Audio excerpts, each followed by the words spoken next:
Welcome to Oilers Nation Everyday with your hosts, Tyler and Liam.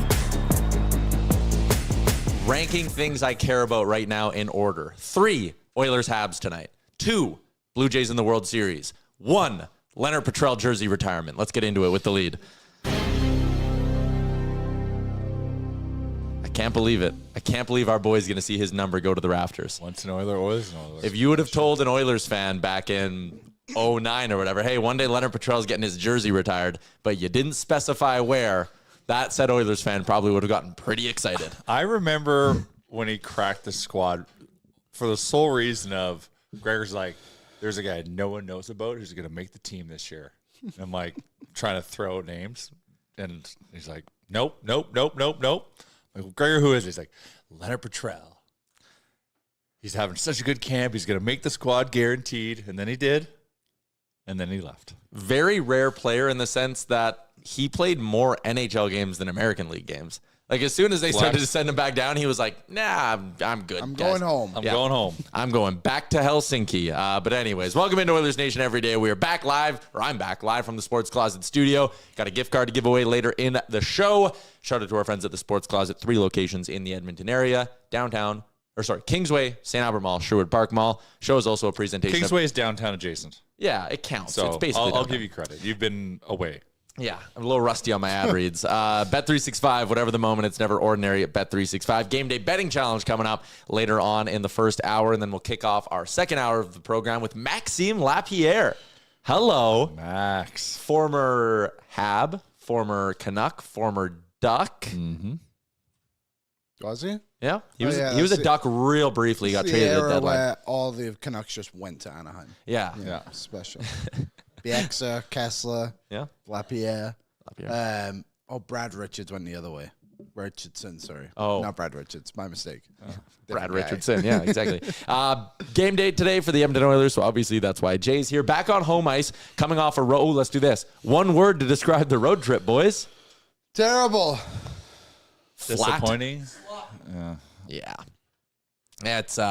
It was no bueno, especially after the start. You know, Stu Skinner pitches a shutout against the New York Rangers, and you're thinking like, all right, you start the trip against one of the better teams you were supposed to face on the trip, and you get a steal from Stuart Skinner, and it was like, all right, like here we go. At that point, it was points in 3 straight to start the season. Here we go. And listen, things still aren't all that bad. No. 3-3-1 is not horrendous by any means. Especially when you've had 5 road games, 4 road games. And this is a good road trip to get out of the way early in the season.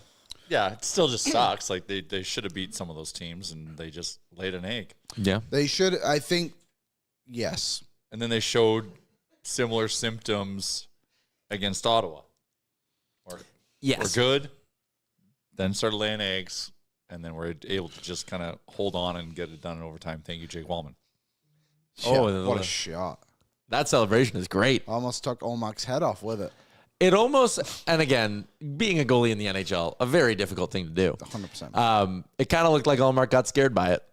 The knuckle puck, it's dreaded. It's dreaded. Like Allmark was like, oh, damn, what? What's that black thing? Yeah. Shoot. Let's take another look here. Yeah, let's get another watch of this one. Shout out Sportsnet for the highlights. Matt Savoy in the face-off circle. Nice little play by Ekholm. And yeah, it looks like Allmark just had no idea how that thing was coming off the stick. And so is this a TikTok dance or something? I don't know. What's the trend? That's what Peyton was saying. Someone put it in one of the YouTube comments today. Relic Rhymes, My Lord Hair Done. Apparently what it is. Oh, let me get that. what is this? I don't know. Doorknob's got to answer it. Oh, thank you. What is this? Well, what did Jay bring? This I actually have no idea what you're doing. It's not what I brought. Okay. That was spooky. This is the O&E audience. They want to congratulate us on our trial run, or your trial run, for 1,000 episodes. No, this is our 1,000th episode of the show? Not, they miscounted. No, it is. So this is a trial run. There's a lovely cake that they provided. It weighs a ton.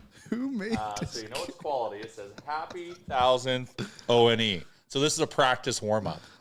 When is our actual 1,000? This is like 2 years away. This is the cake before the cake. So congrats, guys. This This is why Practice, because they got to make it count, because we got to Thank level you. up when it actually happens. I can't believe we made it to 1,000 episodes. We're close. We're trending. We're pacing. We're projected to hit 1,000 episodes. in only 4 seasons. So this cake showed up today. They realized there was a mistake Oh yeah. in terms of timing, bad math, but we got to be close. Who is in charge of this? So Anonymous. I don't know. I got pulled in to quote unquote, Jay, I need you for a secret mission. Okay. And so I was going to come in late and be the deliverer, but you asked me to be on time. And I'm like, So then this is what we concocted. So I'll explain what happened. Okay, and wait, how I we want got to one more 1,000 follow-up. episodes. This Me- cake is so heavy. Me asking you if you're ready to start the show on time has never prevented you in the past from showing up That late. is true. So I went into Maddie's office and I was like, Ty wants me to be on time today. So this is what I happened. got to give this cake. Put this Yeah, go give it to Aaron maybe. Here, Feel wanna how come heavy grab it, this Aaron? is. So this is a lesson in organization, I think is the takeaway from Okay. this. So our YouTube playlist yesterday said it was our 999th episode heading into it. But what had happened was we only started putting them into the correct, we had never gone back and reorganized. So there was multiple things that were just like videos from this show, which made it up to 1,000. So really, we're probably at like 7 something, I would think. Well, we usually do about 220 a year, Is or that somewhere around there, and this is season 4. it? Yeah. It's So- next season. It's, Next season we'll Next get it. Christmas. But we appreciate the cake. I'm a big thank Black you. Forest cake guy. Love Black Yeah. Forest How cake. can Like you not? that's what I get for my birthday every year, kind of thing. So Well, happy birthday. Belated birthday. yeah. Thank you to everyone who. All right, so just remember our training from this There we one go. for when Yeah. it actually Oh, there happens. you go. the Winnie off by like I thought you were gonna be like, oh, it's like 997, like it's a few days away. It's not even close. No, I don't know. You tell me. I thought you But thought it was if a 1,000. cake like this shows up, I'll practice every day. Yeah. Wow. All right. Well, thank you to the listeners there who you organized go. that. Mr. Burns counted. This is our 645th episode. Oh my god. So we're actually probably 2 years away from the cake. 2 years away. It's gonna be so funny in 2 We'll years. keep the cake. We'll freeze it. Yeah. Time capsule. Yeah, that's it. a good idea. No, but we gotta I- eat it. I'm so hungry. I'm going to bury it. That's so you knew this was going on? No, I had no idea. Oh, okay. Yesterday, it was the lead. Oh, really? I told everyone this is not the 1,000th episode. So there was a bit of a movement. Apparently, if I'm reading the chat right, Lance just said, that's hockey, baby, which doesn't make a ton of sense, but it's still funny. Someone else said this was in the Discord that it started to get a movement. So And thanks for counting. yeah. Hey, it's not the 1,000th one, so I don't need to do a big No. speech, but I'm so blessed that enough people care about this show that pretending to have our 1,000th episode can do this. When we actually hit 1,000, this is Yeah, going to wow. hit real good. Yeah. Damn. How heavy is And the we'll cake be going to be? prepared. How heavy is the cake going to be when we actually do it? Damn. Gonna need a wheelbarrow. Jesus, what a fun start to our show. Unexpected. I was quite spooked when someone was knocking on Hey, the door. happy jersey retirement, Leonard Petrell. We got you a cake. Oh, yeah. yeah, cake. Everyone, it is a milestone event. YouTube chat, as always, brought to you by Odd Company Brewing and the Nation Beer Everyday Lager, a crisp, clean lager crafted not just for game day, but for every day. 2 locations in Edmonton, downtown, or the Ritchie location, which has tremendous pizza. Cake talk aside, I had a fun question asked of me in the Daily Face-Off Live YouTube. As you know, I'm still very, very excited about my beloved Toronto Blue Jays making it to the World Series. Being in the building, awesome. I know I talked about that on Tuesday. But someone asked me, what's the Oilers goal that you've seen that's closest to that Springer moment? Where, like, you know, one that maybe you were in the building for, that you got to experience, where, like, you went from despair to elation in moments. Despair? There's 2 Oh. I thought of very, very quickly. Okay, I wasn't in the building, but I was at home. It's just 2, actually. I mean, Evan Bouchard's goal against Vancouver in the playoffs a couple of years ago, where the Canucks came back from 2-0 down, and Bouchard scored with like 30 seconds left. We were in the building for that one. Yeah. Dakota Joshua, I looked it up today. Dakota Joshua tied it up with a minute 41 left in the Yeah. game, and we were bummed. It was like dead quiet in there. And then the Oilers with 30 seconds left, Bouchard's wrister wins the game. And granted, it led to us losing, but Corey Perry scoring the tying goal in Game 2 of the Stanley Cup Finals when we were down and clawed back. Yeah. I know it led to a loss, but in that moment, that was insanity. Yeah, that's a great one. The other one I was thinking of was McDavid's overtime winner against Calgary. And I know they were going to be up. They were only going to be down 3-2, and it's kind of different. They would have been up. They would have been up 3-2.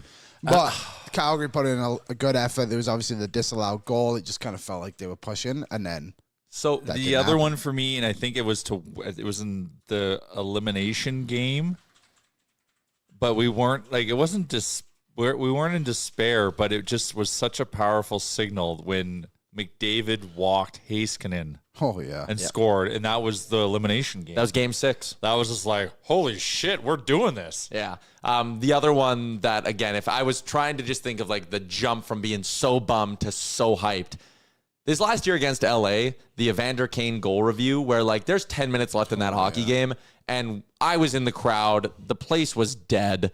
It was, you're staring down the barrel of at that point being down 3-0 to the LA Kings in that series. And it was like, they were down, I believe, 2 goals with 10 minutes to go, right? Yep. And it was like this is it. Like, we're watching them. The Kings are finally getting us. And then Kane scores, goalie review challenge, power play. Like, you legitimately went in a matter of, like, 3 minutes from being like, we're down 3-0 to the Kings. Like, you're not coming back on them to, like, we're right back. This series is ours. Yeah. That one was such a big jump. And it's the cool part about baseball where, like, you don't get it as much in hockey, but, like, in baseball, one swing of the bat, 3 runs, like you go from being like, we're hooped here to like, oh my God, we're 6 outs away. And that Oilers goal against the Kings was the only one that I think really truly captures that wild of a swing. Because those other ones, like even McDavid in OT, you're nervous as hell going into OT, but it's like, all right, next goal wins. Like we got a shot here. The true swing of that game against LA was something. Yeah, I'm looking right now. That game actually ended 7-4 in favor of the Oilers. Okay, so I don't remember it being that high score. When was it still a 2-goal lead for the Kings, since you have the box score in front of you? So the Kings would never had a 2-goal lead. Oh, it was only a 1-goal lead. So yes, the Oilers were up 2-0 in that game. Then they ended up going down 3-2 with 5 minutes left in the third period. Connor Brown tied it before the end of the second, but then Trevor Moore regained the lead 9 seconds later. So it was 4-3 going into the third period.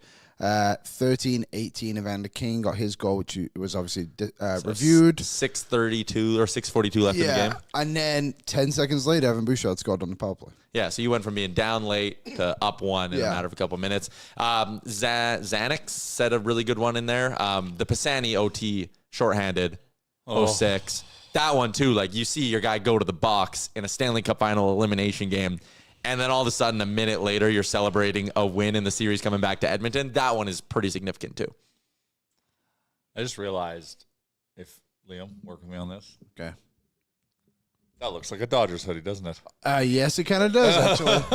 I wonder what theirs look like. Probably exactly the same. They must have made, they're like, sweet. We get to do one color. We got it dialed. The most efficient World Series ever. This is going to be a topic on Real Life. Download the Real Life podcast wherever you get your podcast from later on this afternoon. But I was talking to someone outside the stadium who was giving me some of the numbers on how much the J Shop has been making. Oh. And apparently the day of Game 7, the J Shop made $900,000. Damn. And he said the previous best game he'd ever seen was like $550 or something like that. Crazy. Like, you know what the Masters, like the merch tent does like $1 million an hour? And I mean, that not to flex and dunk on that stat, because that's a great stat. Fine. There you go. Yeah. I dunked on you. Goes to show how much you eat all your cake too. Have your cake and eat it too. All right, let's get into a little bit of current day Edmonton Oilers stuff. It is a game day. Edmonton taking on Montreal. We won't do the betting segment yet, but I'll be honest, looking at this line, this is an Oilers team that is sputtering along right now. This is a Habs team that is firing on all cylinders. I know. It's you almost got to bet the Habs because that's where the plus 190 is insane. Well, we can look at it a different way. Samuel Montembeault hasn't won a game yet this season, and he's a starting goalie for the Habs, and there's an 850-something save percentage. Okay, why don't you go on a rant about Montembeault like you did about hey, I've calmed down. Big Save Dave. Well, Let's do that. Let's manifest another big giant L. Well, Big Save Dave did well. First time he's done it in like 5 years against the Oilers. He was due. Well, you were pretty harsh. Deservedly so. That guy typically sucks. You want to be on Big Save Dave's side in this? I mean, you don't go so egregiously after him. Hockey gods are a thing. Those were stats. Not real. Stats and facts. Yeah, He started it. But it's It's stats, but it was with the tone. It's like how he talks about Matthias Janmark. Can't do it without being aggressively backhanded. Didn't score a goal with a stick last season, if I remember correctly. That's a stat. I also argue That's a Big fact. Save Dave Stat. started it by throwing that stick. You didn't start it, Liam. He did it for You just himself. finished it. Yeah. I just started read it. the stats. Nothing I could do. With attitude. With disrespect. You're damn right. He's an NHL goalie. Is he? And you disrespected him so much that we lost to him somehow. I think we lost to ourselves, to be fair. Yeah. And Bo I- Horvat, he was did- really good. Yeah. And He had a good Barzal. game. Oh, and I don't Bouchard. know, we had a defenseman that had a really good game too that had some nice assists. Oh, yeah, you can't say anything without a condescending That tone. backhand tone. Talk about disrespect. I'm very consistent with my stance. And that So was another. am I. That was I another don't fact. Big Save Dave. And It's a very ironic I nickname. don't attack his character. I just call out his mistakes. I didn't attack his character. That is a crazy line. Crazy. I didn't even mention his name because I don't even like. It's You not know, even Yeah, worth because it. you don't have to. They go multiple bucks even worth without it. saying Voldemort in Harry Potter, but we all know what they're talking about. Really? Oh, yeah, because you can't say his name because then the Death Eaters come. Yeah. It's the Try whole saying thing. Candyman 3 times and see what happens. Cake shows up. Anyways, I'm just surprised to see that line where it was, considering this is a Habs team. And I saw Yanni's comment being like, PDO north of 102, their luck runs out tonight. I don't know how much of this is like they're not going to win 6 of every 8 games all year. They're not going to have a 750 points percentage, But they're buzzing. but they are buzzing. Like, I mean, a 750 points percentage last year would have been far and away the best team in the NHL. That's like a 130 point pace, I think. Like, it's crazy. They're not going to be that good all season, but they are deep. They have some good young talent. All of a sudden, their defense are amazing. Well, yeah, like and we'll Young talk. studs. We'll talk Plus about Matheson. the rebuild a bit more with Maxime at 1 o'clock from Le Poche Bleu. Is that how I'm supposed to say it, or do I just Posh Bleu, yeah. Le Poche Bleu? Or LPB, whatever you yeah. want to do. You look at this blue line, and it's like even last year when they just scooped up Alexander Carrier from Nashville and bought low on him. Like, you look at him now slotted in Nashville, he was over his head. In Montreal now, he's slotted as a good defensive 3RD, and like Dobson comes in there. Now, all of a sudden, Hudson doesn't have to play a ton of 5-on-5 minutes. They're putting him in positions to succeed. Matheson Dobson is like a really, really good high-end top pairing. They're good, man. And Montembeault struggling. I get that. Another interesting angle is Montembeault played himself off the Olympic team. 100%. He shouldn't have, he didn't even play himself onto the team last year. They just took him. I don't really, because he played at World Championships once, Like, if they don't take Logan Thompson, which I don't think they will. because they're scared of the Aiden Hill, Logan Thompson thing. Yeah, an angle I didn't think of. But, like, you have to take Logan Thompson. You can't take Montembeault again. I Or don't- Stuart Skinner's got a 909. Take that guy. I mean, he's probably more in the conversation than he's ever been before. Like, Yeah. based off his actual play and not based off, like, well, look what this guy did last year in the cup, playing the playoffs and stuff like that. I don't know what Canada's going to do. Bennington. But yeah, well, Bennington should go because he did so well at the Four Nations. Yeah, And, like, but I didn't- mean, but There's again, a world like, where he's Bennington, you're not not had a good comfortable start with to him. the season either. It's, Stakes aren't high enough. I mean, honestly, maybe. Guy's proven an aimer. He's got an 894. Yeah. I mean, goaltending's one of I those didn't things. see his game. I haven't seen him play yet. Yeah. So you can't give him a Liam quality start grade. No, or not. I'd have to go through Yeah. and watch. Of the goalies in the won't be. NHL this season who have played 5 or more games, there's 21 of them. Stuart Skinner ranks in the top 10 out of those 21 in save percentage. He is, That's where we need him. 909, a tick, call it above average. I'm happy with 909. But you go look at the goalies who are below him, and this is kind of my point. Montembeault's not in here because he hasn't played enough hockey games. But Ullmark is the worst. Sorokin, Dustin Wolf, Aiden Hill, Joey Decord, Anthony Stolarz, Jordan Binnington, Jake Ottinger, Philip Gustafson, Jeremy Swayman, Lucas Dostal, UC Saros. Those are all the goalies ranking below him. And 7 of those guys, of the 12 that I just rattled off, 7 of them are below a 900, a few of them by a pretty big gap. So it's been a weird start to the year for a lot of goalies around the league. The Islanders fired their goalie coach 6 games into the season. You can do that? Oilers fans respect that. Yeah. They did it because Hutz was telling me about this today on DFO Live. I guess the goalie coach they have in the AHL was Sorokin's goalie coach in Russia that they brought over. And Sorokin's he's struggling. He's struggling along right now. So it's just like an easy little, like, yep, You're gone. Sorokin's guy's in here now. But anyways, point is, goaltending aside, this Montreal team's been one of the best stories in the NHL in the early going. They're generating at high rates. They're scoring at high rates. And even in the games where maybe they don't get a bunch of goals, like last night against Calgary, and they are playing on the second half of a back-to-back, the nights where they're not generating a lot, like Jakub Dobiš gave them an excellent start last night. In the dark. Did you guys see that? Nothing surprised me anymore about the sad dome. The dome is a dome. But also I don't know if you saw the videos, like they were just playing with half They the just lights played. Yeah. Respect. I don't really understand how they were allowed. I feel like it's a safety issue. The puck doesn't go in the dark last time I checked. Because they want to get out of there as quick as possible. They were like, we don't know what else could be breaking here. Like, we got to get this game played. Yeah. But you'll have that sometimes at like a beer league rink somewhere where you'll be like halfway through the game and then they'll turn on more lights and you're like, oh shit, I didn't even know those lights were off and everything seems way more bright. So focused, can't even tell. Yeah, just dialed in. Dialed right in. Some interesting notes here, and maybe this is a good time to get into our lineup report for the Edmonton Oilers. Matt Savoy is going to get a look up the lineup tonight, gentlemen. You may have manifested it with your bet, which we'll talk about later on. But what do we make of Matt Savoy up on the top line with Connor McDavid and Leon Draisaitl? I say well-deserved. I mean, he was very, very noticeable against Ottawa. And it seems like he's getting better with every game or more comfortable with every game under his belt. And my Lord, is he getting some great chances. Yeah. And it's a matter of when, not if, with that guy. Yeah, I agree. I think every game there's been shown a different level of trust with him too, to get bumped up to the first unit power play against, what was that, Detroit, I think it was. Obviously, he's been on the penalty kill all season, and even last game to get the back end of that overtime power play shift to win the face-off. He's clearly building up some trust. Yeah, he's done a really good job, and obviously only 1 point in the season, which was the overtime assist, but I think if you've actually watched him play and you're not just looking at the box score, he's been recognizable every night. How are we feeling about Jackie Boy? John? Do you know his name's John? I call him Jack. That's fine. He calls himself Jack, but his real name is John. John Roslovic. Yeah, I didn't like it. No, He told me that, and I said, dude, you're a Jack. That's how it came to be. I have a buddy that we went to school with growing up, and we used to play hockey with him, where his real name is John, but he likes to go by Alex. But as he's gotten like into his late 20s, he introduces himself to new people as John. So it's created this very awkward thing where like they're like, oh yeah, you know Alex, and people are like, what? Or like his girlfriend calls him John, but we all call him Alex. No. Dude, like, man. Pick a lane. You had to make that call in like grade 4. Yeah, and you live with your choices. Is what I'd In say. grade 4, I had a decision to make. My parents named me Jay Ryan, so they call me JR.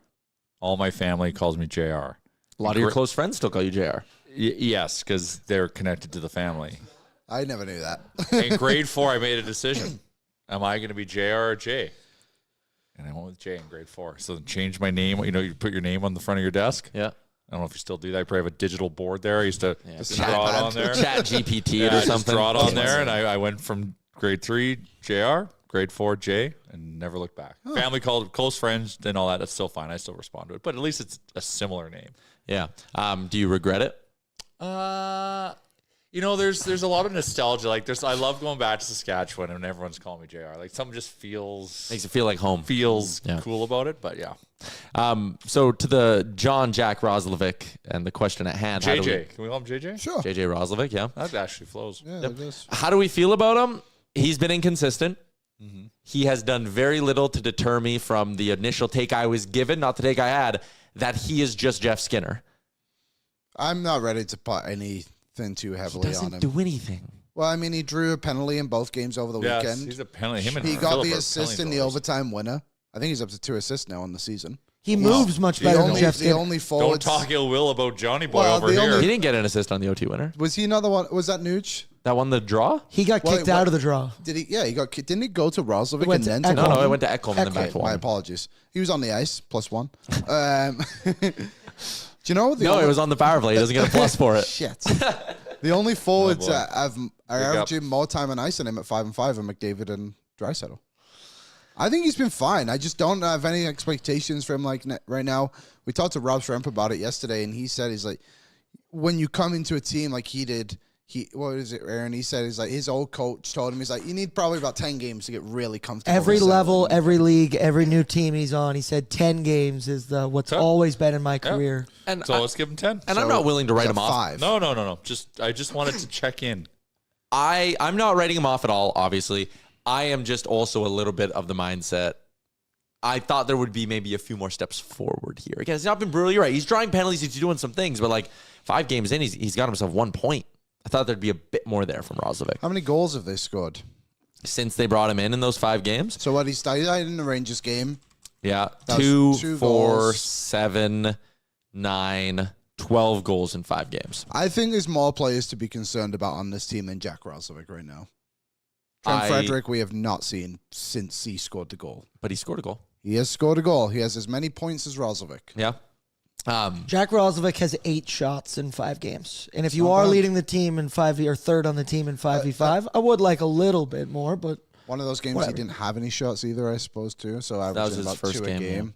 I think he's been fine. Like I just not willing to put too much stock into him at the moment. I feel like he's got an order at Sports Closet for a Roslovic jersey. I was say I'm surprised you seem to be defending him a little bit, which is fine. Like, it's we good. finally found I don't know. I'm just not ready his- to. Yeah, my guy. his soft spot there. Yeah. Just I just think there's Push other on. players that are bigger worries. 5v5 shots per 60. He is 8th on the Edmonton Oilers. He is behind McDavid, Draisaitl, Tomasek, Nuge, Podkolzin, and Kapanen, and Phil. What? Did I do something that triggered you a little bit there? Talk about David Tomasek's sparkling analytics, Liam. Oh my goodness. is he an analytics darling? Oh, man. buddy. Second coming of Yeah. Puljujärvi. You better be ready for it. Oh man, I want to, and I'm not going to name names. I'm not going to call this person out. He's a team member. He's a teammate. But the fact that you are willing to publicly say that Puljujärvi makes people on his line better Oh yeah. is the craziest thing that could ever have been said I'm with you. in the sport of hockey. 100%. And I love the Bison King. I was a as big human. fan. You had a Bison King jersey. I still have a Bison King First jersey, game you wore it and that's to. a moment of time. Yeah. First game you wore it to, I remember we went together. He had like 2 goals against Columbus. It was electric. I mean, it was meant to be, and that jersey was only gonna have one night in it, and we got it. But we got it. You just can't go all in on analytics and say Agreed. this type of shit because it's just crazy. It's both. You can just watch the game and be like, oh, this guy's actually not doing that much tonight. Oh, but his analytics said he was on the ice 7 shots for 3 games. Like, what do you do? Have a line change and they shot at the same time? Like, fuck. Yeah. So walk me through Thomas a second. He looks more natural out there than Puljujärvi. Yes. Do we agree? I agree. Okay. I We can agree. build from that. He's Okay. got his much more cleaner mechanics. Yes. Not so gangly. I think it was on Monday's show, right, Aaron? I changed my stance on Tomasek. Oh. Here's my stance, and I'll say it again for those of you who didn't hear. My expectations were just way too high. I thought this guy was going to come in, have a good start to the season. We spoke about him being a wild card. Thought he could hit 20 goals. I've now just decided he's a 4th-line player that might chip in like 5 to 7, Give and him that's 10 fine. games. Well, that Give too. him 10 games, Maybe- yeah. yeah. And again, It's early in the season. Well, that's why, like, I'm really trying to have the mindset of like I'm not freaking out about anything this year. Like I might not have a really strong stance on someone negatively until Christmas. I might just be willing to chill. I'm willing to let things fly a little bit too. Here's what I'll say, just one more on Roslovic though. You said the 10 game mark. His 10th game is going to come next Thursday against the Rangers. Mm-hmm. Chris Knobloch said today, eyeing up November 1 for Zach Hyman. Yeah, he would not. That's an he interesting still would meeting not be point. the guy I would take out of the lineup. No, I don't think he would be my guy either. I just don't understand that narrative that people are pushing already. It's just a huge coincidence, I think. Like, it's sorry, I should rephrase that. It's obviously in there for a reason, and this isn't nothing. And 10 games and Hyman are both 2 interesting benchmarks to consider. Sure. That they're both going to happen right as his no trade clause changes. But moving on from him would just be silly. Like, we're going to come to the trade deadline if we move him on and be like, damn, we need a top 6 forward. How can we get one under $2 million? Where are we going to find that? It's like, well, you actually had it, but you traded it away because it didn't work for 10 games. I agree. But, well, yeah. We know don't what I know if mean? he's a top 6 forward yet, though. Middle 6 forward. Like a guy who could chip in depth, minutes. yeah. You know what I mean? Like something goes wrong. Like, for example, last season, different players again. I'm not comparing the actual two players, but like Hyman goes down, but you know you have Roslovic. Maybe he chips in with a few more goals. You don't have to push up like Kapanen, for example. And another thing is that we spent so much oxygen over the last 10 days, we'll call it. Oh, what are they going to do here? What are they going to do here? Then Kapanen's out for 7 weeks. And then let me give you the update Knobloch had. This is from our pal Zach Lang. When Knobloch scrum, quote, not coming back anytime soon on Kapanen? Janmark. Matthias Janmark. Yeah. This was after the Ottawa game. That is... These injury things with the Oilers, This is the Arvidsson thing all over again. They love to lie. Love the way you lie.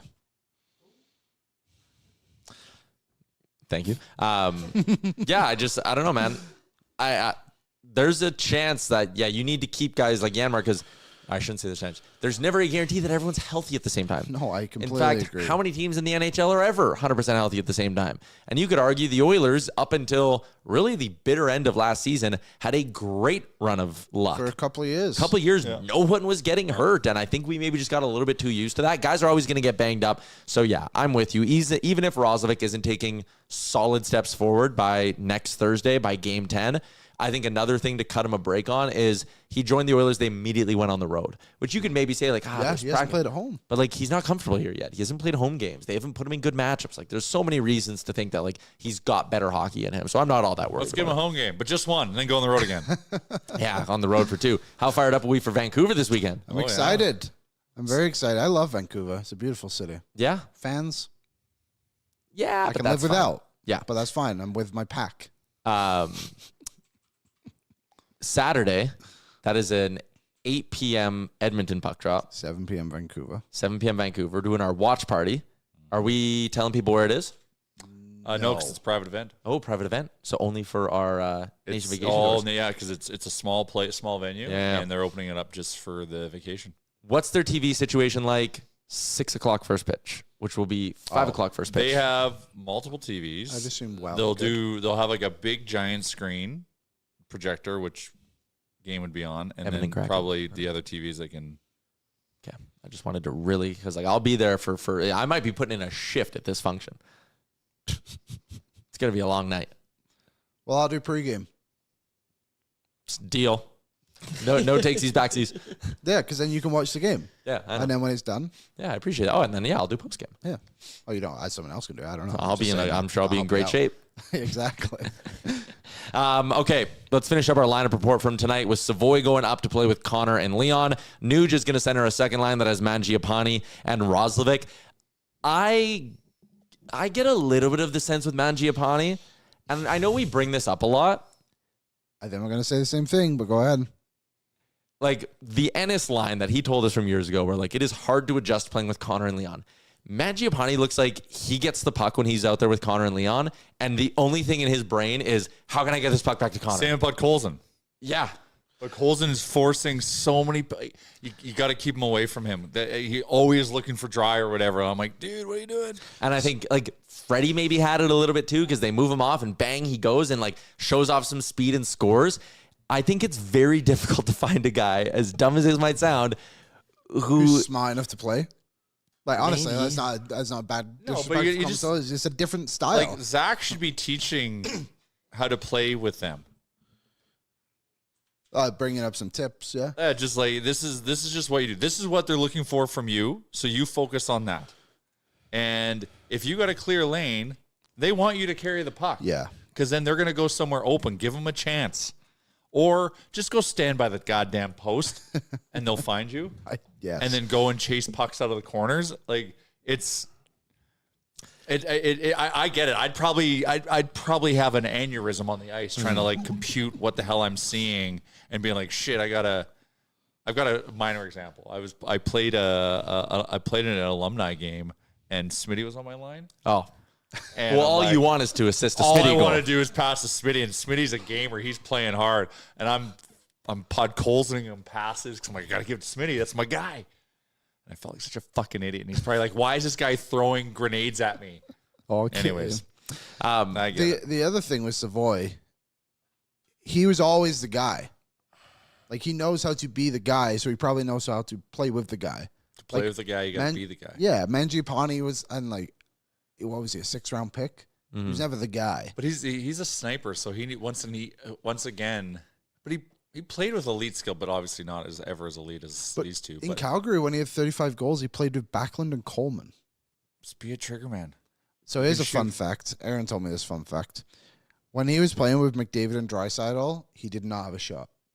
That's what I mean. Like Right, Aaron? That was and I even think what you brought up of like a guy who's just going to go to the net. And I think Frederick almost got too obsessed with only doing that. Yes. He was like, I need to go to the net and park myself in front. And then every other part of his game suffered because he was just too one-track mind. Go to the net. You're a power forward now. And like you need someone who's going to be comfortable enough in their own game. Zach Hyman is it's because he wasn't afraid to hold on to the puck on the cycle and like do all these other kind of things, right? Yeah, right. Like it's Maroon, yeah. So I'm excited for Savoy. Is he going to be a long-term answer? Yes. I really hope they give him an honest shot at it. I hope we don't get to period number 2 and it's Mangiapane back up there. Well, I hope we win. If we win, that'll buy him time, right? Yeah. So you got to give him a chance. Yeah. Can't let Ryan McLeod be traded in vain, you know? Yeah. I'm in that big contract now. Also, I can't stop thinking about your Cogliano comparison. To Savoy? Yeah. You think I'm just out on it. Oh, you don't like it? No, I think he's just so much more offensively gifted. And He's Jordan Eberle. He could be. With faster. Yeah, I faster. just think of look at Zach Benson right now in Buffalo. He's having a great start to the season. Yep. You know who's better than him and Junior and they're on the same team? Matt Savoy. You know who made the NHL as an 18-year-old and had I agree. 30 points? Yeah, but I just think if he's doing it and he's way smaller than Savoy. Savoy's a way better skater. I think Savoy's small. 5'9". Yeah, he's like 5'9", but Zach Benson's like 5'7". He's 5'10". Yeah, is he? Round up. Yeah, I beg But to he's differ. like Benson's a bit more of like a pit bull, and like I guess Savoy's not. I wouldn't say Savoy's a pit bull. I think he's working his way towards and it. he's got a motor. I think look at the way he was the other day, just flying into the net on that chance against Ottawa. So I think he's got it in him. Goal hungry. But that's who he is. yeah. I think he's got it. I think some time will come and they'll be like, oh shit, the Oilers got that guy for Ryan McLeod. I'm down for giving him a chance because the whole, well, at least maybe just weld him there until Hyman gets back. Yeah. Yeah, totally. Or maybe when Hyman comes back, you can just play them all on the same line. Because Hyman plays off his off wing too. And yeah, fair. Yeah. And that yeah. I feel like, we don't need to go fully into this conversation again because we've done it a lot, but my Cogliano thing is not a slight. This is a guy who had a 20-goal season. I agree. I just think Savoy has a 30-goal season potential. I think just haven't there's seen it higher skill level, and this is not even a slight against Cogliano. Amazing NHLer. Agreed. You'd want him on your team any day of the week as a third line checker. Mm-hmm. There's a higher ceiling on the skill set, I think, of Savoy. And this is a very interesting opportunity for him to grab hold of a spot like that. And this might be an overreaction. And I know I said I wasn't going to overreact until maybe Christmas. This next week might determine if Matt Savoy is going to have a 50-point season or if he's going to have a 30-point season. Right? Because if he sticks and has a good run with Connor and Leon, that might really change the way this coaching staff views him. If the next 3 games don't go well, then we might not see him get another opportunity like this. This might be a pretty important time. Maybe. I don't know. I think he'll be fine either way. Savoy's 30-goal potential. And again, I do not want to make this sound like I'm slighting Matt Savoy. At this stage in Andrew Cogliano's career, were we not talking about him having 30-goal potential? I was 14 years old, so Jay, I will lean on you. I didn't live in the country. There was the excitement of the Gagne Nielsen Cogliano line. Yeah? For a brief moment in time. When Cogliano goes back-to-back 18-goal seasons to start his NHL career, people were probably having and it's not a slate. If you gave me any amount of odds right now, I bet on Matt Savoy playing 1,000 games in his NHL career. I think he is that smart of a hockey player. Scoring at the NHL level, as we talked about, 30-goal guys are very, very hard to find. I agree. That is the 1% of the 1% or something close to it. Mm-hmm. Especially when you don't get power play time, which is something that... But he's already been bumped to the power play. They went out of their way to scratch a guy and thought, this is our guy to put on there. They And clearly a week from believe now, in is this he going to get any power play time with Zach Hyman back? I don't know, but maybe an injury happens again. We just spoke about how often they're happening, and they're like, Savoy's going on the power play again. Well, to your point, he's got a very important week in front of him. Yeah, He he can really force does. the issue. 7 players last year scored 30 even strength goals. You know who's a player comparable? I'm at not maybe, saying it's happening this year. He doesn't have the size of a Hagel, though. That would be the thing that separates him there. But like Hagel was a guy, and my concern is always like it's very rare that you see a guy who comes in and Savoy's 10 games into his NHL career, so it's not time for this conversation. But very rare where you see a guy come in and wait. Oh, all of a sudden they pop and they're scoring 30 goals when they never really did that much. Adrian Kempe? Yeah, Kempe's another good example. You're right. You can find him for sure. Oh, if he turns, if Matt Savoy, this is dumb, but if he turns into Adrian Kempe, good Lord. We're laughing. Matthew Nyes did it. Oh, fuck. 15 goals, 29 goals. I would But love him immediately came in and was scoring. Yeah, 15 goals as a rookie. Yeah. Savoy might hit, if he gets 13, there's not much of a difference. No, 2 goals. That's fair. That's fair. We'll see. So we talked about the forward, or Philp's going to center Pud Colson and Frederick. Henrique's going to center Ike Howard and David Tomaszek. Shout out to Ike for his first NHL goal. That was also very funny because like he's out there with Connor and Leon after a penalty and he scores and it's like, maybe you should put him in there, yeah. Maybe you should play your young guys with skill and they might score when they get He opportunities. might be of the right mindset to play those guys. Because he just might not. Yeah, he might just be like, I'll rip pucks. Yeah, exactly, right? Yeah, like like- it's... He almost might rip him too much. And we can go back to that play that began the road trip that got him scratched was him trying to do too much. Yeah. I don't think he's there yet.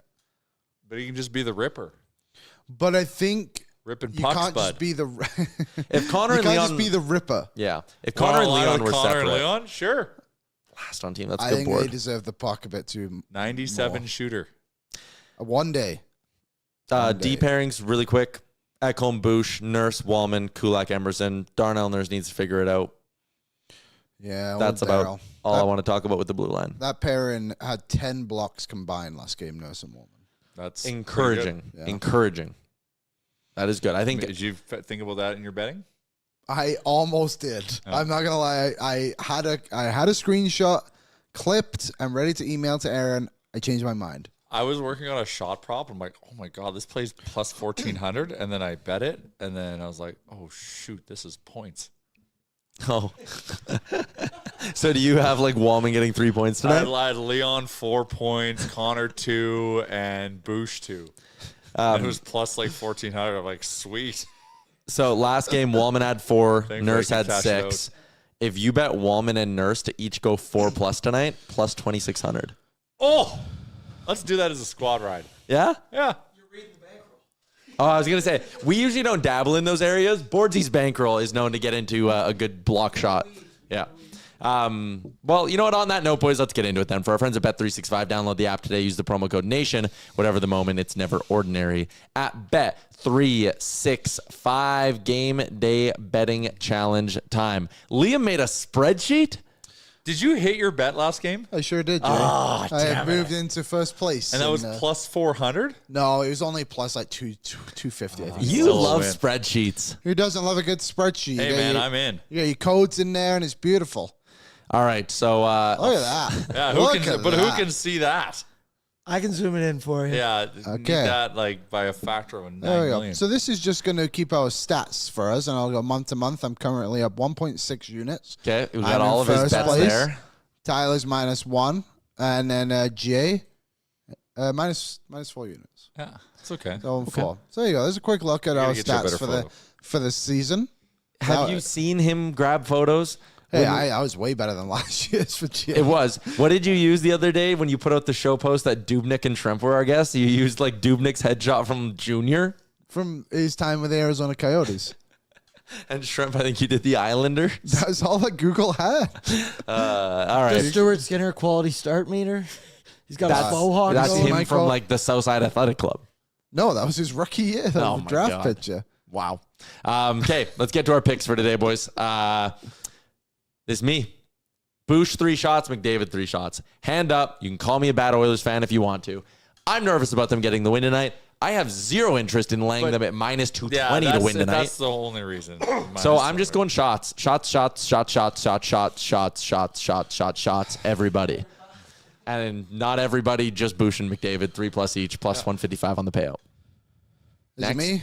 A Nuge night, over 1.5 shots. Nuge point, plus 125. I am not worried about them winning this game tonight. So why didn't you put the money line in? I just felt like it was going to do nothing to my You bet. cannot say you're not worried about them beating a team that's 6-2. It only adds. Yes, I can. They're using a goalie that hasn't won a game yet, and the others have been dominant Well, then on why home didn't you ice. do it? It would have taken you They lost closer to to plus Calgary 200. on home ice. Yeah, they had one bad period, and they lost to Calgary on home ice. They've played 5 of 6 periods, very well, I guess 6 of 7 periods, technically, with the overtime. I'm not worried about them. All right. I think they're a good team. I think Montreal also gives up a ton of high danger chances. Could be In an fact, overnight. the 4th most in the NHL. All right. Okay. Be an overnight. But I just wanted to go with a Nuge night. Nuge night, plus 125 for Liam J. So this I love makes this. thank you. This makes so much sense. I text this to the group Yeah. chat. He replies with Immediately. bold. Yeah, a guy. Now, who- given his take on him, I Mm-hmm. now understand why he says it. You would say it's the opposite of bold. You'd say it's fantastic. I'm all which I in. don't think is the opposite of bold. Line's already moved to plus I was just 325. gonna look Got and that see. in. Lock that in at like 6 a.m., folks. Sharp That's play why by you get Jay. up early. Yeah, so plus 425. Matthew Savoy. He's had so many good chances. It's only a matter of when, not if. And now he's on the top line. Like, what? I think he's hit the post twice, too. if Surprised I'm he's not mistaken. minus 110 right now. Yeah, I agree.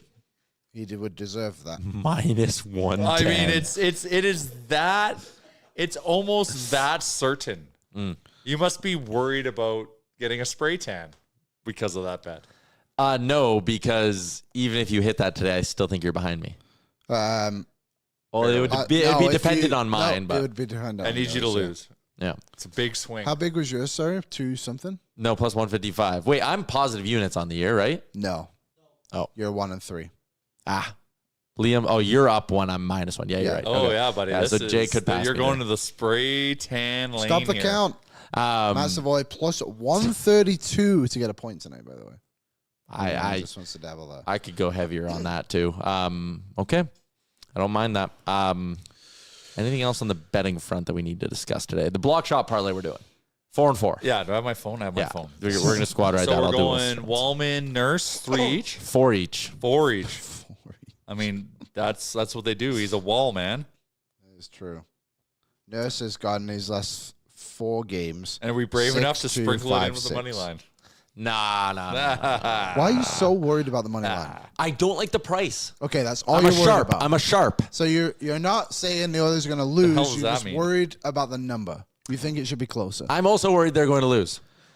Why? Because Then Montreal's then good. Be brave The and Oilers bet. are better. Parlay it with Montreal, plus 190. Come on, bro. That's good odds. Oilers are a good team. All right, too. so we're going 4 Let's blocks not forget each, Yeah. plus 2,600. Yeah. Wow, that is life-changing money. Life-changing money. Okay. Continuing our game day conversations here, let's do some game notes for our friends at Greta, our go-to party spot in downtown Edmonton. Arcade, bar, street food, TV setup, electric. This weekend, lots of sports on. If you're in Edmonton, you won't want to miss it. We're also going to be out in their Vancouver location doing a little pre- and post-game action on Sunday. Special guest potentially swinging by the bar as well. What? It's a secret, though. I can't tell you. Game notes. Liam, Habs, 4th most expected goals against in the NHL. You think this team is leakier than the surface stats are showing? I Oh, think geez. that. Stop it. I just. What? Whose side are you on? Why can't I read the facts? But, the Oilers are but also read leaky. them with respect, just given the last time that you didn't. It didn't work out. Okay, I'll read them with some respect. Put some respect on the name. Yep. The Montreal Canadiens have the 4th most expected goals against in the NHL. 16.4. They have allowed 14. So, And then you Monte- wrote here, they actually suck. yeah, I did say that. Especially Montembeault. High danger Can't chances avoid it. against is 68, which is 6th in the NHL. The Oilers are also doing bad. They have allowed I 57. might bet Montembeault shutout. You should not. I just might. Aaron, I can don't you know. pull up my Montembeault graphics, please? Oh, jeez. He just piles on. He came prepared. He piles on. I can't, with we have notes. to review the preview. Preview. We have to preview the game. It's a game preview You show, want the Jay. shot chart? You want his holes? What do you like? What do Cheating you on Let's see his goaltenders holes. is under your purview. Yes. should have worded that better. But Let's see his holes. Look at that. Oh, So jeez. clearly, right in the chest, not a good spot for Montembeault. He is 100%. He's got a quick chest. Yeah. In the chest this season. High blocker and high glove seem to be the spots. Oh, well, Nuge is a low blocker guy, but he can Low figure that out. blocker, 93% on the low blocker. So maybe not Nuge point tonight. But yeah, if they shoot high, he's vulnerable. And then can you pull up the other one too, where the shots have the goals have come from, please? Aaron? yes. Is that his face? That is his face. Yeah. Got to get to the middle of the ice tonight. This is his, and then can you flip Those to are the one? those are I Habs goals hope Matt against. Savoy has got that. It's like, that's where I'm going to be. Carl Leon, figure it out. So These are Habs goals against, and then this is Oilers goals. The Oilers goals 4. Oh, 4. This is Oilers goals 4. What's So they that are one at the getting red to- line? That's Dreisaitl's backhand. Oh, the empty netter, of course. Which is funny that it's in there. But they are getting Yeah, they to all the count. middle of the ice, and that's where Montreal seems to be getting exposed a little bit with Montembeault in the crease. So we do a Venn diagram of the heat map, and we should just score a crap ton of goals. Yeah. So what I'll say to this is jeez. Okay, this you've lost me. this is Montreal just shots in general. So that's just some numbers. Them I'm taking shots? against, sorry, Shots against. Okay. shots that actually went on goal. To me tonight, I'm looking at guys like Frederick, get to the net. Podkolzin, get to the net. Savoy, whoever it may be. It's been a problem the Oilers have had a little bit this season on the power play, but I think it got a little bit better last game in particular. Bouchard just seems to be able to get shots close to the more on net, I should say, because guys are getting to the front of it. I'm surprised how much they've missed Zach Hyman. I think obviously Hyman's a great player, but it's interesting to see the areas that they're struggling in are the areas that he thrives in. So there you go. There's a little bit of a Shin pad goalie goal review. tonight. That's what that tells me. Just Puck get to going the- off a shin pad. Get to the net. This Montreal blue line is good, but defensively, how good are they? I think that's the ultimate question. Like Lane Hudson, we all know how good he is skating up the ice. His defensive game has been questioned. They don't have Caden Gooley, Xhekaj, and Struble. Tyler? Struble? Yeah, Struble. Jaden Struble. Younger guys, I guess you could say. Xhekaj's been in the league a couple of years now, but I think those are areas they can exploit with a bit of speed and a direct attack. North-South hockey isn't too bad some nights. All right. There you go. That's my goalie review. Those are your game notes and our goalie review from Liam. You're quickly becoming our goalie expert. Watch out, Doobie. How do you hold the stick? That's a glove save, folks. Tyler- Your right-hand catch? You catch that way? I don't know. Like if I gave you a baseball glove, what hand would you want it on? Left. Oh, okay. Okay. So But- you would play goalie like this. Gotcha. Never played before. Never played hockey. And Tyler, just so you know, this is the updated Stuart Skinner Yeah. quality star meter. Quality stop me. Got 3 thumbs up. Got I all still think that I think the Calgary game and the Detroit game could almost be flipped. Or I feel like they should be graded the same. But that's fine. I don't think you're wrong. Well, actually, I do, clearly.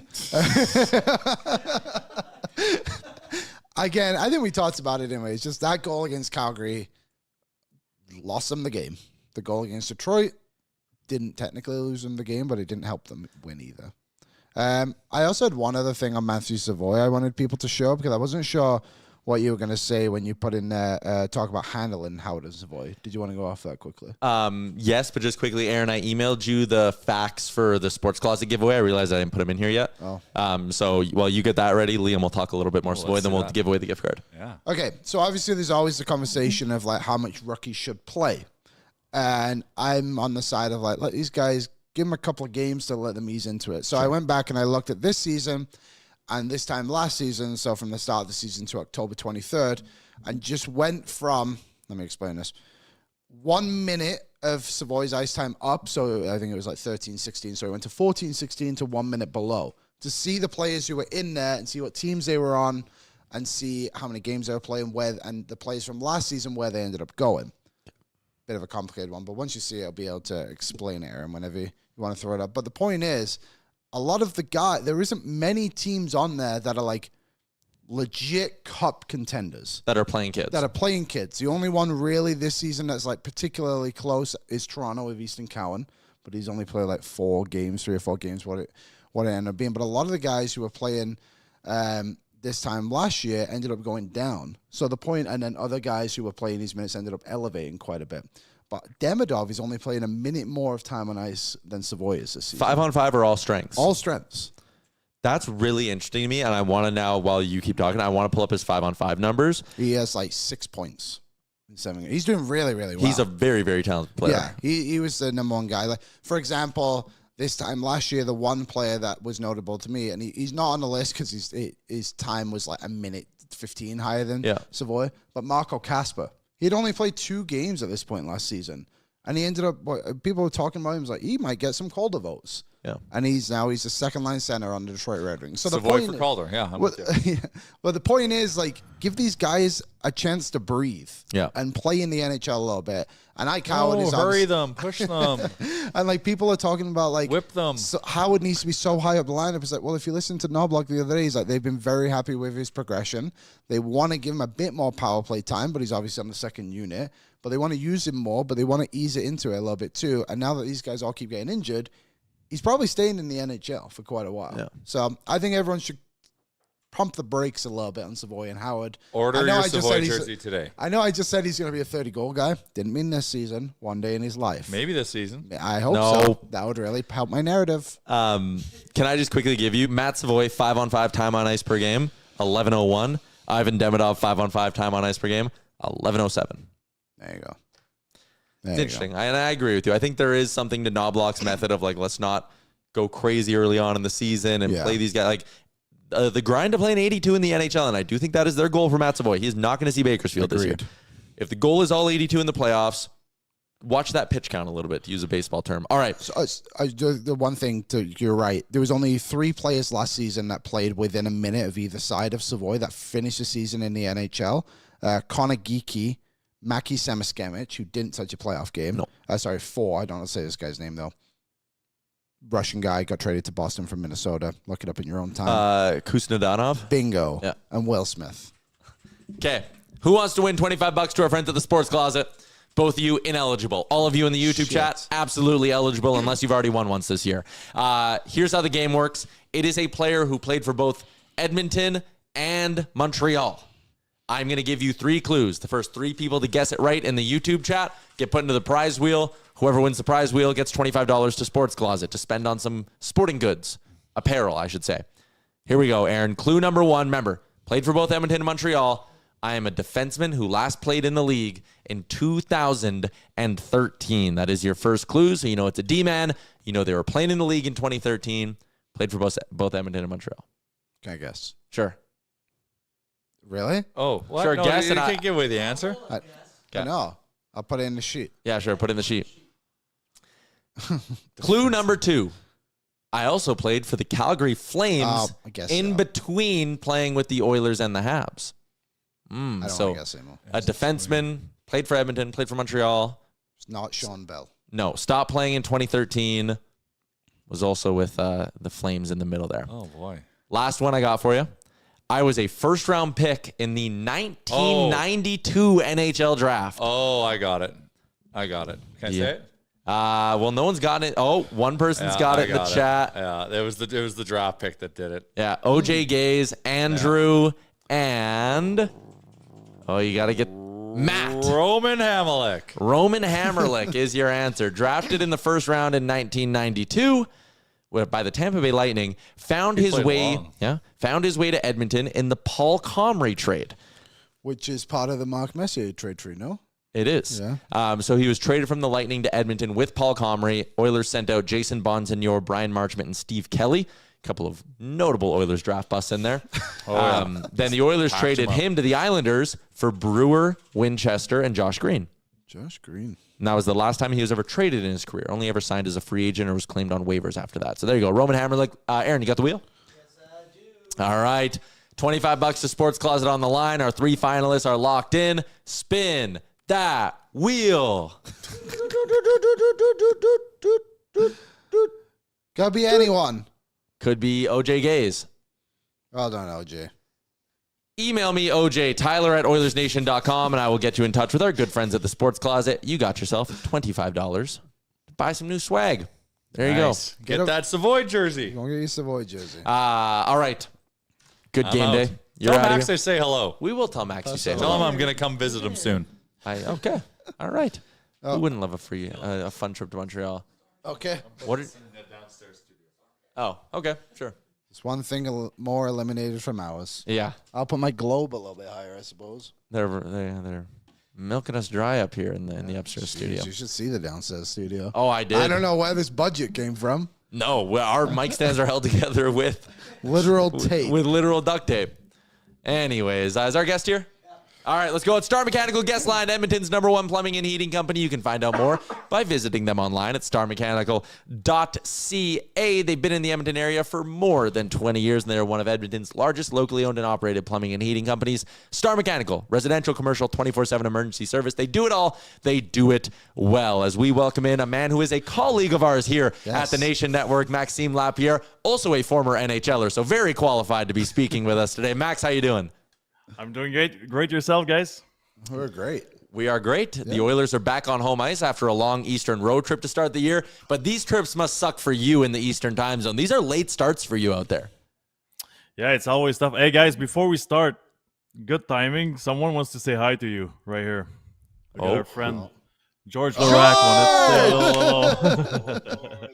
Let's go Oilers. Let's go Oilers. I love Let's it. go Oilers. Good job, George. Hey, George, quick one. Are the Oilers going to win the cup this year? We need a goalie. You need a goalie because your friends here in Edmonton were just chirping Montembeault in Montreal. I would take Montembeault. Ooh. Right now. Statement. He would take Montembeault. He just wanted to say hi. George, that's awesome. Thank you so much. See you, George. Let's go Oilers. I'm coming in Edmonton this weekend. See you guys this weekend. Okay. All Love right, it, George. we'll be there Love this it. weekend. Thanks, buddy. Bye. That is awesome. That is very unexpected, Max. Thank you. George is just awesome, guys. He's just the biggest hockey fan there will be. I think you guys were lucky to have him in Edmonton. And again, he's passionate, and I think he's a fan favorite. So I said, why not? A little FaceTime with him. You know a player is beloved in a market when, like, 20 years after he played his last game here, you will still see, like, not one every once in a while. Every game you go to, you still see George Larac jerseys. Of course. Such a good teammate, too.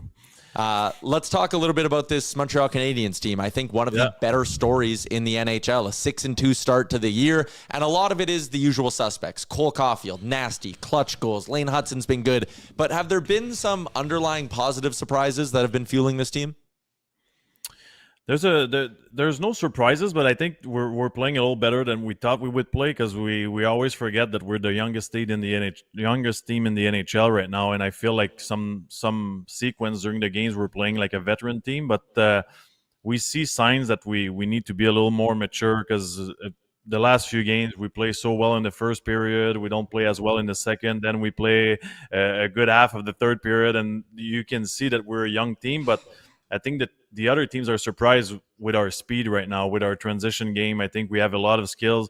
We have a lot of guys that are, I don't want to say unknown, but are playing really well, really structured hockey. I'm thinking in particular of Kapanen. He's a young centerman, but I think people are going to discover him tonight during the game. He's very strong defensively and pretty creative as well with the puck. So I think it's a perfect match right now for Demidov because, as you guys know, we don't really have the second center we were looking for this summer. But for now, I think Kapanen is doing a great job.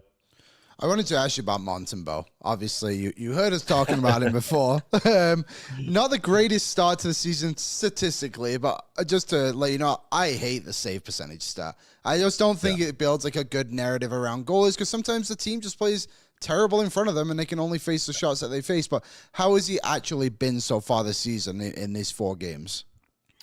He's been okay. I mean, slow start for him. I think there's a few goals he might want to have back, but at the same time, I cannot stop thinking that last year without him, there's no playoffs in Montreal. Right. I think he was really solid. He was unreal in the playoffs before he got hurt against Washington. I think that the main thing right now is Dobesh is so good that people forget that Montembeault was really helpful last season. And you know how it is in Montreal and in any Canadian market. There's a new player playing great. The other guy is just old and not good enough anymore. So I think he's going to find his game. I think it's one of the first year he might face adversity early on in the season. He's been the #1 goaltender since last year, guys. So it's still about experience for him. And I think every season doesn't start the same way. There might be extra pressure this year as well with the Olympics. So I think if you put all that together, it's going to take a little bit of time, but he's going to find his game back. And the good news is he has time because Dobesh is doing great right now, and he might be in net as the number one for the next few days.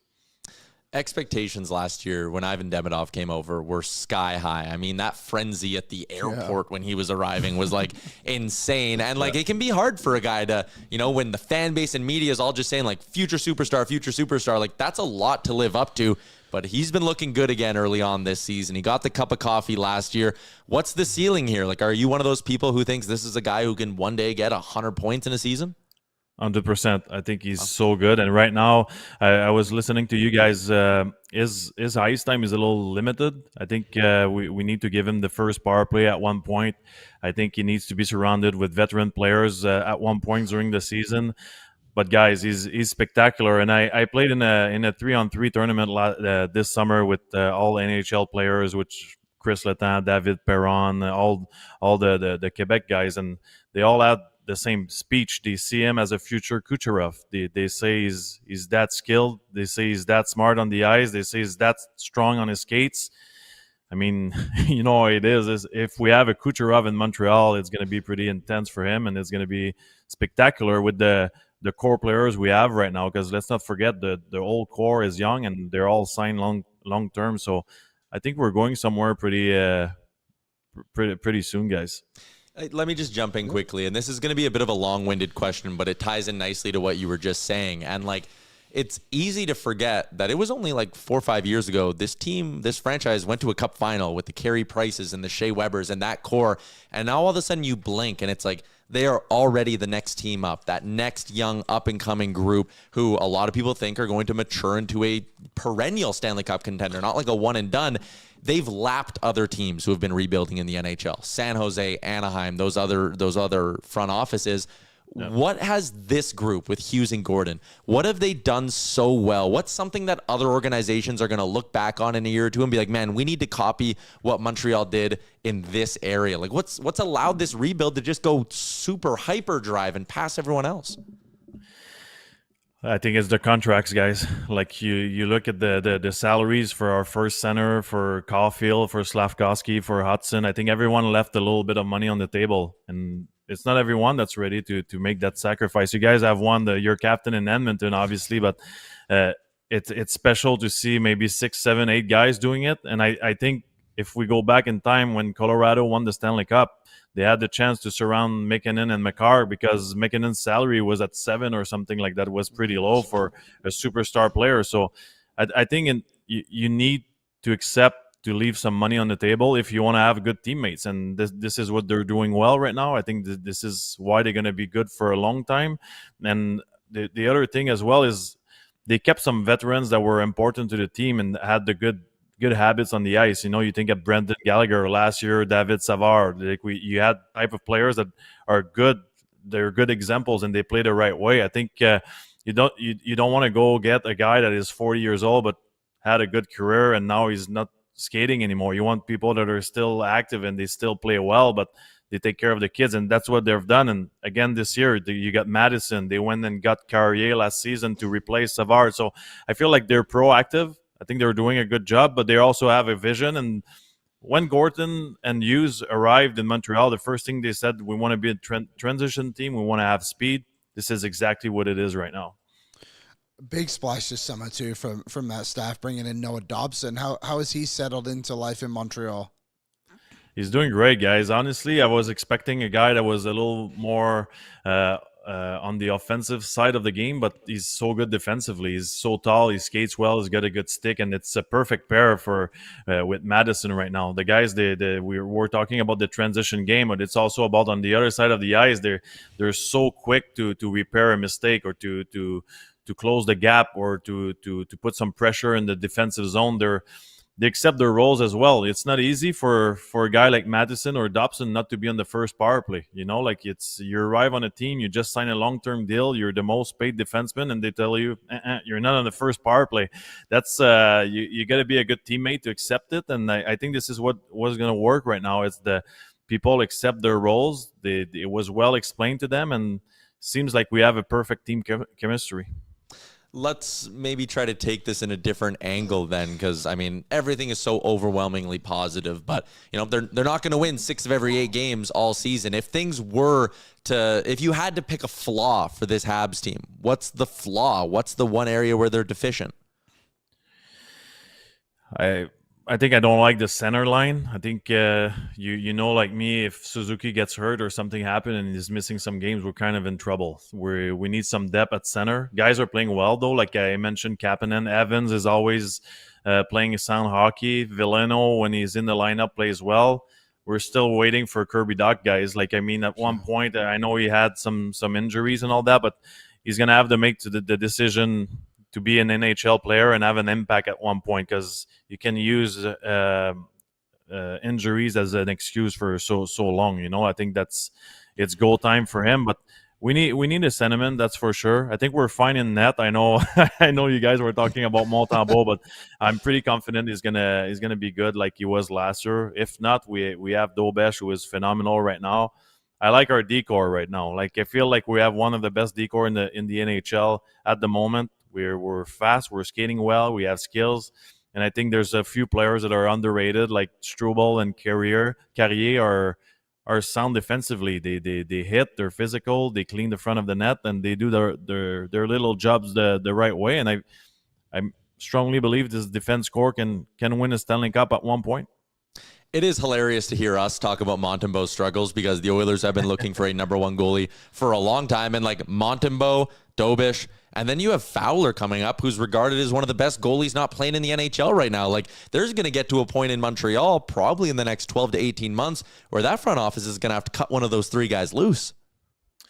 100%, and it's a good point you're mentioning right now, because that's in net, but we also have the same thing on defense. We have Reinbacher in the minors, Enstrom. We have good defensemen coming up as well, and I feel like at one point we're just going to use those assets to make a big trade and go get the missing pieces to win the cup, or to at least go further in the playoffs. And you were talking about the plan in Montreal, and they did everything right. And I mentioned the salaries and all that, but they also kept their young group in the AHL, and they also kept their draft picks. It's basically a magic trick, because you get good players, you draft well, you sign who you need to sign, and you at the same time you keep your picks and your young people. So I feel like they've been patient, and now it's paying off. They have all of their draft picks this year and next year and the year after that. $27 million in cap space next summer. $4 million right now if they want to use it. Like, I don't want people in the chat to be like, oh, you just brought on someone who covers the Habs and then you glazed them and hyped them up. But like, it's so hard to not be overwhelmingly positive about them right now. And I'm sure the fan base is feeling the same way. Exactly, and we're just waiting. In 2 years, we're going to sign Connor McDavid, and everything's going to be perfect after. If you weren't cool and brought on George Laraque, I'd be more angry that you said that. Hey, I got my bodyguard now, so you guys cannot. No, but I think this is what they're doing. Actually, they're setting up to sign that big superstar on free agent market at one point. I don't know who it's going to be, but they will have definitely the room to make it happen. Yeah. 2 years from now, Nikita Kucherov is a pending UFA. Well, him and Davidoff. Wouldn't you imagine him and Demidov? Like, holy. Yeah, that would be unreal. And the kid, you know what I like about Demidov is he's such a good kid, always smiling. He spent the whole summer here doing activities with the minor hockey. He was going to events all the time. He was taking care of the fans, and it's rare you see a young guy that mature and that appreciative of what the fans are giving back to him. And I just love it. I think he's the perfect star for Montreal. All right. I want to quiz you on your career for our friends at hockeyfights.com, another one of the great people, people we have as a part of our network. You have your second most popular fight on hockeyfights.com is a fight against an Oiler. Do you remember who it was? Theo Peckham. It was Theo Peckham. What do you remember about that game and the scrap with Theo Peckham of all people? There was a big hit and there was a scrum after, and obviously this is not the guy you wanted to end up with. And he's so big and so strong and so tough. And then I put my head up and he's already with no gloves. And I just tried to be as strong as he was, but he was a good fighter. He was strong, guys, and I just I was just happy that my face was okay after that fight. There weren't a lot of things that those Oilers teams were good at, but they did have their were fair tough. share of bruisers, Yeah. like Peckham and McIntyre and those guys. Strudwick was on the team too. Yeah, like He they was might tough. lose by 6 goals, but they'd get their pound of they'd flesh, fight I you. guess. Yeah, for sure. And they always had that identity of a team that is tough to play against. Like without being the best team every year, it was always. You guys had Rafi. I played with Rafi Torres. Like you always had that type of players, and I think it's important in the Canadian market. Yeah, and you can, again, to bring this conversation full circle, the fan bases always love him. And George Larocque, again, 20 years later, George will still get a standing ovation every single time he's in town. Maxim Lapierre from La Poche Bleu, we love having you guys in our network. Great teammates. Appreciate you popping on. Thanks for doing this. Thanks for having me, guys. Have a good show. There you go. Thank That you. was awesome. That was great. Brought out George Larocque. I was just lucky. Called you out for your Montembeault hate.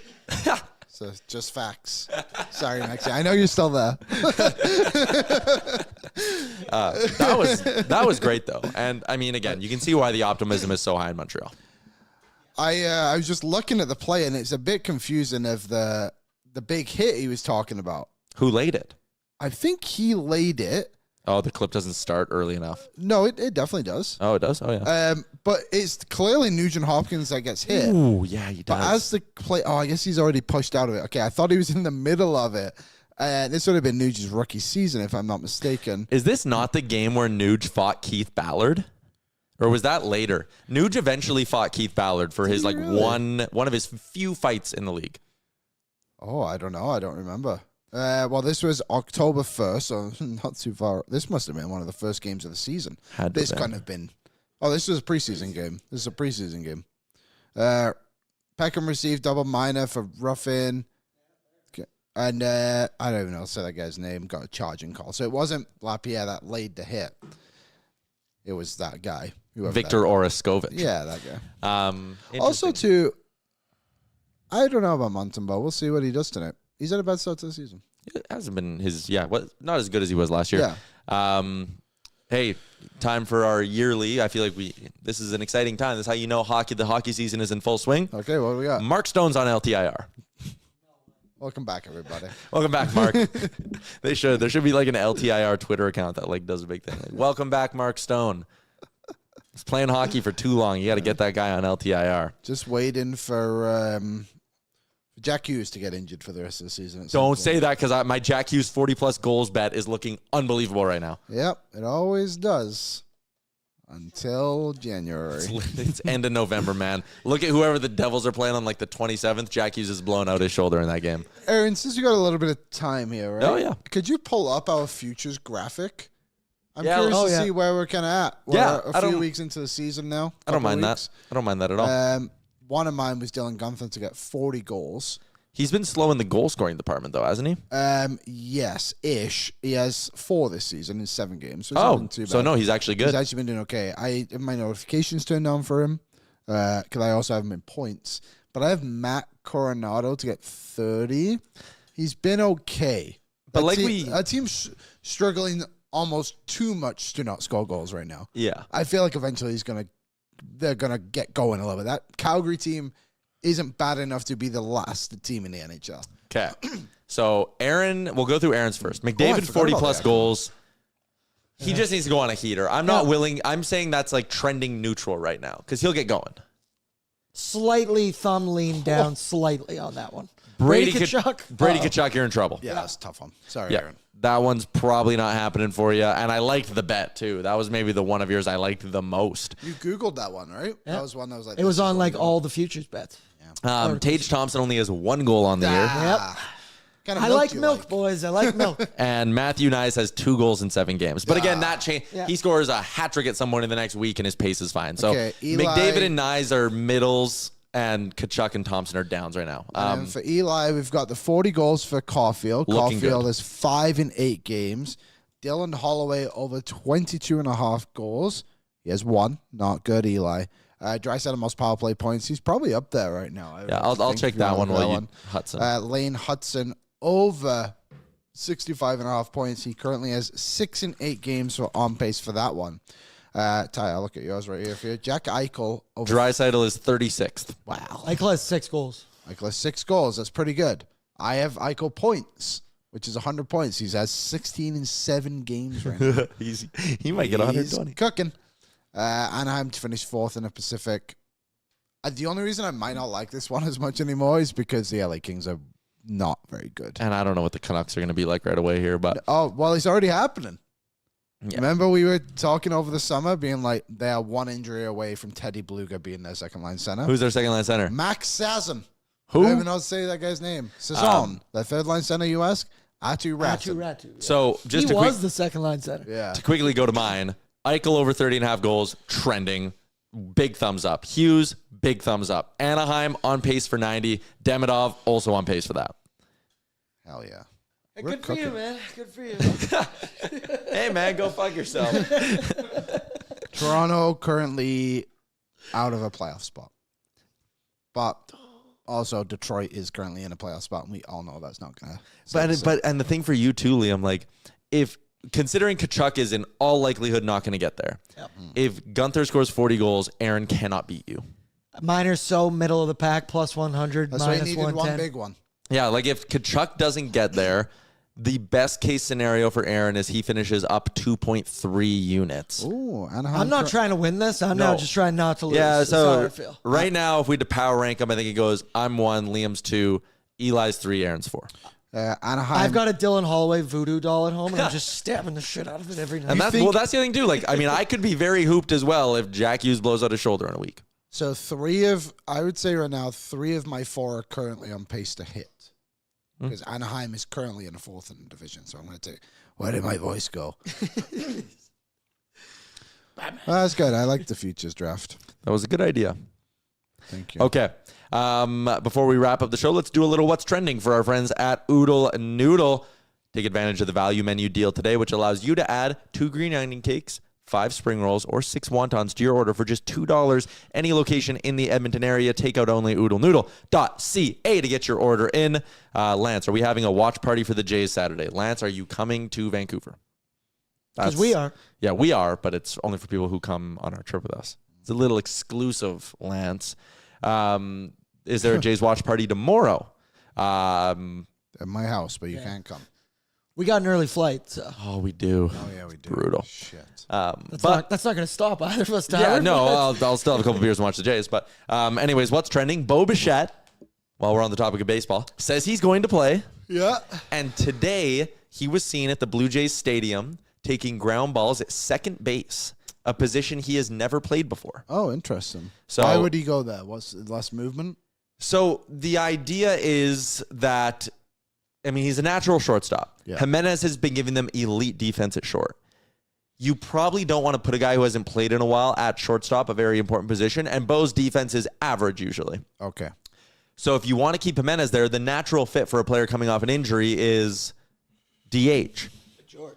But the Jays have George Springer, who has been DHing for a few months now and is comfortable there and also has a knee injury he's nursing and doesn't give you plus defense in the outfield, whereas Nathan Lucas will give you plus defense in the outfield, right? Okay. And Addison Barger will give you good enough defense in the outfield. He's got a big arm, and that allows you to keep Clement at third. Like, they basically have 2 options. They can force Bichette to play second base, a position he's never played, or they can force Springer to go to the outfield, which he has not played in a long time. That's their He also has debate. a bum knee. Also has a bum knee. So that's the debate. And So- IKF would be the odd man out, right? He's currently playing isn't it second. the other guy? Lapinario? Loperfido? Yeah. Loperfido's going to come off the roster. That's what I mean. But Sorry, IKF will close. come out of the lineup Okay. every day. Gotcha. So, do they? yeah. What are any other roster changes we should expect? No, I don't think so. They're going to keep using Bassett out of the bullpen. The rotation's going to go Yasavage, then I believe Gosman, then Bieber, then or it might even go Yasavage, then Scherzer, and then Gosman, then Bieber. Isn't you Savage got named the game 1 starter? Game 1 right? starter, yeah. So game 2 is either going to be Gosman or Scherzer. They might flip-flop them. Because Gosman came out of the bullpen on 2 days rest. That's crazy. Yeah, he did do that. And was dealing. And he got them 3 big outs. Which So is all you that take matters. Gosman first game on the road. Yeah. That makes a lot of sense, Yeah. actually. I think so. And Scherzer will be so fired up in that game too, like on home field. So, Ty, are you in favor of bringing him back in? Because that's like, I mean, you don't want to mess with a good thing, and I think the Jays have been having a good Bo? thing. Brings you back. Yeah, do you want to put him in that spot? He's the MLB leader in hits. Like, so no matter what, you're putting him in? yeah, I don't think this is like, I mean, it kind of is, but like similar to Ekholm with the Oilers, where like he's ready, so you have to play him because he's one of your best players, if not your best contact hitter. So like you need him. And honestly, like you put Bo at 2, you keep Ernie at 3, and then you DH George. Or if you don't DH George, you go Lucas in right, George in left, or George in right, Lucas in left, whatever you want to do. And then you just move Clement to 2nd and play Barger at 3. Like you can make it work. You got to play him if you can. I'm excited. Me too. World Series, first time in my life, first time since 93. The other thing that's trending is a bunch of NBA-connected players, coaches, people are being arrested in a illegal poker operation tied to the mafia. Whatever happens, you're just having a good time. Oh, you can't rig poker games to steal millions of dollars from people? I'm sorry, I thought this was America. The land of the free. Some of the reporting that's going along with this, here's a good one. Terry Rozier said he was leaving a Hornets game early with a fake injury. 200K in bets were placed. Rozier played just 9 minutes. They later counted money at Rozier's home. So Rozier's in like a different investigation. Yeah. Billups is playing poker with the mob. Yeah, so basically what they were doing was like the mob or mafia, whatever term you use, was telling people like, hey, I'm organizing this poker game with Chauncey Billups, the NBA Hall of Famer. You should come play. And they would bring people in to come play and rig the poker games. They would have contact lenses. Oh, golly. That would have like a film on them where they could tell the markings of the cards. Oh. So they were just basically robbing people through poker. Wow. Chauncey, did you need that? You're a Hall of Famer. You've won an NBA championship. Was currently making $4 million a year to be the head coach of the Portland Trail Blazers. Yeah. Pretty crazy. Gambling in the NBA. Kind of nuts. We had that one guy a few years ago, Porter. He's Porter. named in this. He is. He's part of all of us. He's part of the mafia. Yeah. Whoa. Apparently, How? Apparently, he was being offered that like he could partake in these games. Mm-hmm. Allegedly, he was being offered he could partake in these games to pay back his debt. Classic Jonte. Classic. Also, you always need to shout out that Friday beers Me and sketch. Liam already did. We talked about it this morning. Where they're like, hey, you got any action on the game? Like, yeah, I got magic money line. It's like, oh, I have $1 million on Jonte Porter's unders, the guy they just called up from the G League. Don't ask me about it. Oh, he's leaving the game. He's leaving. Don't tell anyone what you saw here. Dude, you just won like $2 million. Shut up. Yeah, good stuff. Yeah. There you go. Man, Max Lapierre. That went unbelievably. What a guy. Can't be just made fun of us right off the bat. That's Acting okay. like that goaltending's been good. He came out swinging. It's not. But I will say about the lineup. Should I'm we a get little George? surprised that Skinner's not playing tonight. I am especially too. with back-to-backs. Like, do you not want him to face Because now Pickard's got to play 2 of the next 3. Vancouver so much? Did he play them a couple times in the preseason? Pickard played the game earlier in the season. I don't know. Counterpoint, Pickard actually plays really well in that building. Does he? I think maybe they're just protecting Skinner from that. Maybe. I don't know. Oh, well. It is interesting. I'm very curious because what's their schedule next week? Do we have their full schedule, Aaron, if you don't mind throwing it up? People are saying I'm asking you to do a lot today. This is just Aaron's job, and he is prepared. I was about to say, I do this for a living. And, he's ready to here, go. give me a sec. I saw you had to schedule up before, but they come home after the road trip to play. I think it's like Utah and someone else. Mm-hmm. Maybe they just see They those. play Utah Rangers at home. There you go. Utah Sorry. Rangers at home. I don't know. I thought it was an interesting decision. I was surprised. Pickard v. Montembeault, Oilers v. Habs, downtown Edmonton. They're back on home ice. Should be a lot of fun, although that building is going to be 50% Canadiens fans. Ooh. Especially happening early in the year. I don't think a lot of Oilers season ticket holders would hesitate to be like, oh, I can get like way above face value for my tickets tonight on a Thursday in October when the team's not playing well. See ya. And I don't blame them. Get your bag. Get your bread up. I love that we do this too. Just the big W's and L's on top of everything. Big orange W's, Yep. baby. Like Skinner's obviously playing against Seattle, and then must be play Utah Rangers, I guess. Yeah, I think that's a good rotation though. Yeah. Again, they're working in a bit of a tandem here at this point. Picks over 20.5 saves. Ooh, I could get behind that. I think the Oilers defend much harder in front of Pickard, so I don't think there'll be as many shots. New episode of Real Life dropping today. And then Aaron, what time you live at? 6 p.m. Me and Sean Pang and Eben, his first pregame of the year. Let's go, Sean Pang. I love Pangs so much. Yeah. So it's going to be a good one. Me, Brett, Pangs, back on home ice. Everything's not as rushed because they're not on the Eastern road trip. So it's kind of chill today. Got a little bit of time. You gonna get your food from Dog Patch? Oh, you know I am. What did you get last game? I ate like a king. I got the Brickyard burger with cheese, with bacon, with gravy on the side, dipping my fries in there. People, if you've never gotten the food at Dog Patch before, you are legitimately missing out. It is nuts. Come hang out with Aaron. We're going to have the big screen TV out for this one, I think. Yeah, I believe so. Yeah, let's go. Big screen TV up at Dog Patch if you want to join him for the game. We're going to build up some good vibes down there. There's the schedule. Yep. That's a face you can trust. Yep. And you can watch Aaron do trust pre and post games, sit next to the booth, listen to it. Mm-hmm.